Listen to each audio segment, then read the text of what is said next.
নমস্কার বন্ধুরা, কেমন আছেন সবাই? রূপাস লাইফের নতুন একটা ভিডিওতে সবাইকে স্বাগত। তো এখন বাজে সকাল 10টা। তো দিদা আর আমি এখন বের হয়ে গেছি। তো দিদাকে বাড়ি দিয়ে আসবো। তো দিদা বলতে আমার মায়ের মা। তো দিদা আমাদের বাড়ি বেশ কিছুদিন ধরে ছিল। তো এখন আজকে বাড়ি যাবে। তো দিদা চলে যাওয়াতে বাড়ির সবারই মন খারাপ। তো আমার মায়ের মনটা খারাপ একটু বেশি। তো মাও আমাদের সাথে বের হয়েছে। মাও স্কুলে যাওয়ার জন্য রেডি হয়ে আমাদের সাথে বের হয়ে গেছে। আমি আর দিদা এখন যাব মামার বাড়িতে, আর মা এখন যাবে স্কুলে।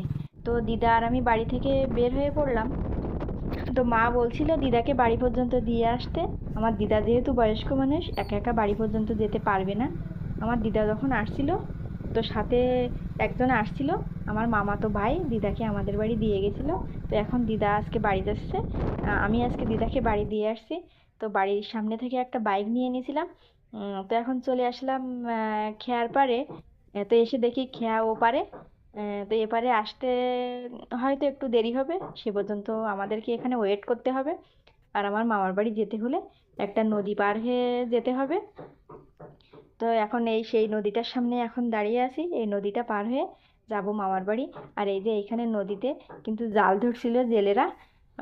দেখতে পাচ্ছি দুইটা নৌকায় দুইটা জেলে এখানে মাছ ধরছে। তো খেয়া চলে আসলো অবশেষে। আর এখন আমরা খেয়া পার হচ্ছি। আর এই যে ভিডিওটা আমি করছিলাম একবারে নদীর মাঝখান থেকে, এই ভিডিওটা আমার করা। তো যাই হোক, নদী পার হয়ে গেলাম।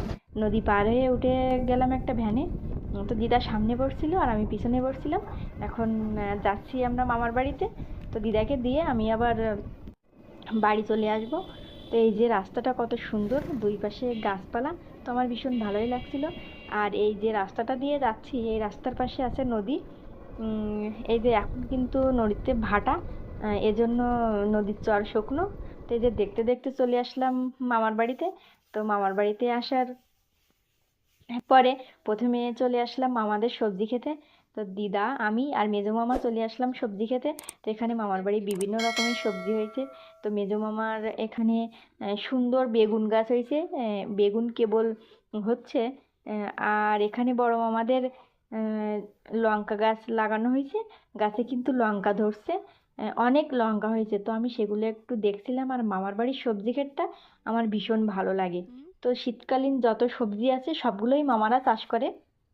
তো এই যে ছোট্ট রাস্তাটা, এর দুই পাশেই সবজি ক্ষেত। আর ওই রাস্তাটা যাওয়ার রাস্তা। আর মেজো মামাই এখানে কত সুন্দর সুন্দর ফুলকপি লাগাইছে। ফুলকপিগুলোর চেহারা কিন্তু অনেক সুন্দর। আর মেজো মামাই এখানে পেঁয়াজ গাছও লাগাইছে। তো পেঁয়াজ গাছের পাশ দিয়ে আরও কিছু সবজি লাগাইছে। আবার এখানে লাগাইছে লাল মূলা। তো শীতকালীন যত সবজি আছে সবই আমার মামাদের ক্ষেতে আছে। তো আমি ক্ষেতটা ঘুরে ঘুরে দেখছিলাম। আর মেজো মামা আমাকে দেখাচ্ছিল যে কোথায় কোনটা লাগানো হয়েছে। মেজো মামার সাথে আমি সবজি ক্ষেতটা ঘুরে ঘুরে দেখছিলাম। তো এখন 1টা বাজে দুপুর।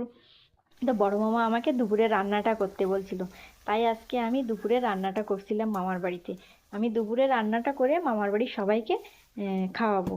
তো এখন যেহেতু 1টা বাজে, বাইরে কিন্তু অনেক রৌদ্র ছিল। কুয়াশা ছেড়ে যখন একটু রৌদ্র বের হয়, তখন সেই রৌদ্রের তাপটা কিন্তু অনেক বেশি হয়। তো আমি যে দুপুরবেলা এখানে বসে বসে রান্না করছিলাম। তো দুপুরে রান্না বান্না শেষ করে খাওয়া দাওয়ার পরে বিকালে চলে আসলাম এখন বিলে 2 মিটারে নিয়ে।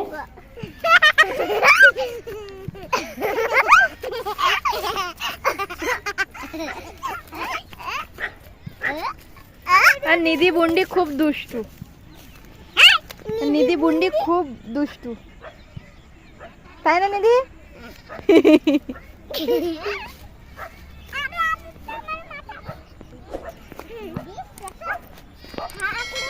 বুন্ডি